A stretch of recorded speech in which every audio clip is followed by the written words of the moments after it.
नमस्कार फ्रेंड्स मु सुरेश आपण मानक आमर स्टडी ओडिशा यूट्यूब चैनल रे स्वागत।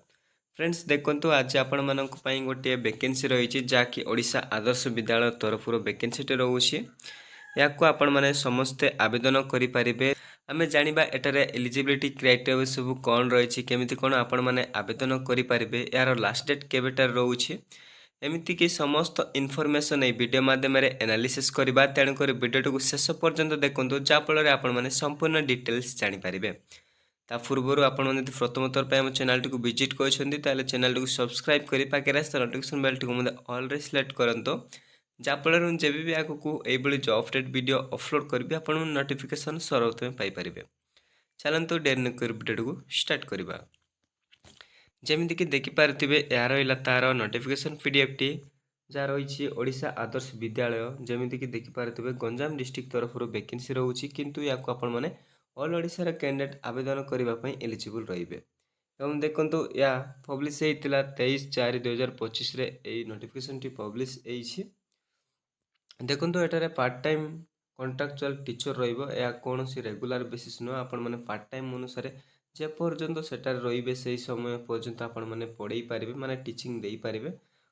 देखो पीजीटी वैकेंसी रोचे math English biology physics chemistry commerce economic and computer science यही सब पीजीटी टीचर रही एवं टीजीटी टीचर मध्य देखु मैथ रही इंग्लिश रही हिंदी संस्कृत ओडिया रही एसएसटी एंड साइंस रोचे ये सब वैकेंसी रोचे। देखो कौन सब एलिजिबिलिटी क्राइटेरिया रही एवं देखो फ्रेंड्स ये नोटिफिकेशन वीडियो आपण मैंने केमी डाउनलोड करेंगे मुझे वीडियो डिस्क्रिप्शन लिंक दे देती नचेत आपण मैंने वेबसाइट रे विजिट करेंगे जमीक www.ganjam.nic.in ये वेबसाइट रही आपने चाहिए विजिट करेंगे।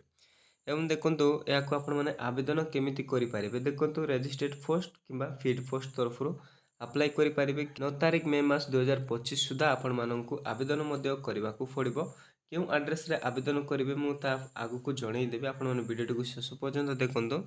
एवं देखो फ्रेंड्स आपण मानक ओडिशा आदर्श विद्यालय चामाकांडी छत्रपुर ठारे 14/5/2025 आपण मानकर इंटरव्यू हम आपण मानक 10:30 समय मध्य सेटारे हाजर रहा पड़ो। देखो टीजीटी सेटारे 14 तारिख रे इंटरव्यू रजीटी 15 तारिख रे आपण मानकर इंटरव्यू आपण मानक कौन सी मेल मध्यम जन दिज्वनी तेणुक आपण मैंने यही डेट्रे सेटारे जावाक पड़ो जो मैंने आवेदन कर।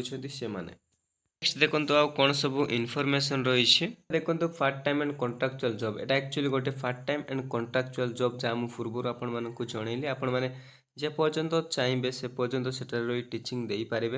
एवं देखो टीजीटी कौन सब क्वालिफिकेशन रही जानी रखु बीए बीएस साइंस कि बीएड कर दरकार देखो आपण मैंने बीए बीएस साइंस कर सहित आपण मैंने बीईडी कर पोस्ट को आवेदन करेंगे।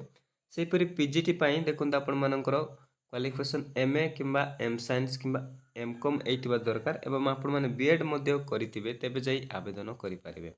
एवं देखो एटार केते कौन सैलरी पाइपर ता मेंशन रही जमीक पीजीटी टीचर आपण मैंने 25,000 टंका सैलरी पाइपर एवं टीजीटी टीचर आपण मैंने 20,000 टंका सैलरी पाइपर।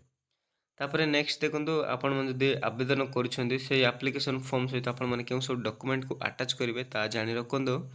देखो 2 copy of recent colour passport size photo आपण मन 2टी कॉपी रहिबो पासपोर्ट साइज फोटो तापर आपण मनकर गोटे आईडी प्रूफ दे पारे वोटर आईडी है PAN card Aadhaar card any other authentication ID proof जा कौन से आपण मनकर आईडी प्रूफ रही दे पारे।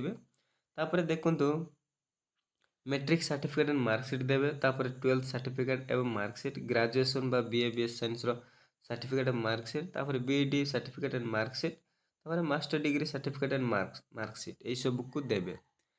देन देखो आउ कौन सब इनफॉरमेशन रही से संपर्क में जान रखा तापर तलक स्क्रॉल कले आपण मानक एप्लिकेशन फॉर्म मिल जाव जमीक एटारे आपण मैंने देखिपे देखो आपण मैंने क्यों पोस्ट आवेदन करेंगे तापर आपण मानक नेम देवे फादर नाम देवे कि आपण मैंने जब महिला मैरेज कर हजबैंड को नेम देवे तापर जेंडर कौन ता देवे मैरिटल स्टेटस देवे तापर देखो एटारे एड्रेस देवे परमानेंट एड्रेस एटारे फोटो गोटे देवे। देन देखो एटारे आपण मानक कम्युनिकेशन एड्रेस देवाक पड़ो आपण जब अलग जगह रोचे देवे तापर देखिपारे एटारे गोटे कॉन्टैक्ट नंबर देवे email ID date of birth एवं ଏଜ୍ ଦେବେ। ଦେଖନ୍ତୁ ଯେଉଁ ସବୁ ଡକୁମେଣ୍ଟ କହିଲି ତା ସହିତ ଏଇ ଫର୍ମକୁ ଆଟାଚ୍ କରିବେ ଏବଂ ସ୍ପିଡ୍ ପୋଷ୍ଟ କିମ୍ବା ରେଜିଷ୍ଟ୍ରେଡ୍ ପୋଷ୍ଟ ଦ୍ୱାରା ଆପଣମାନେ ଆବେଦନ କରିପାରିବେ। ତାପରେ ନେକ୍ସଟ ଦେଖନ୍ତୁ ଏଠାରେ କ୍ୱାଲିଫିକେସନ୍ ଡିଟେଲ୍ସକୁ ଦେବେ। ନେକ୍ସଟ ଦେଖନ୍ତୁ ଡିକ୍ଲାରେସନ୍ ଫର୍ମ ରହିଛି, ଏଠାରେ ଫ୍ଲେସ୍ ଦେବେ, ଡେଟ୍ ଦେବେ, ତାପରେ ସିଗ୍ନେଚର ଦେବେ। ଆପଣମାନେ ସବୁ କିଛି ଆଟାଚ୍ କରିକି ଏନଭଲପ ମାଧ୍ୟମରେ ପଠାଇ ପାରିବେ।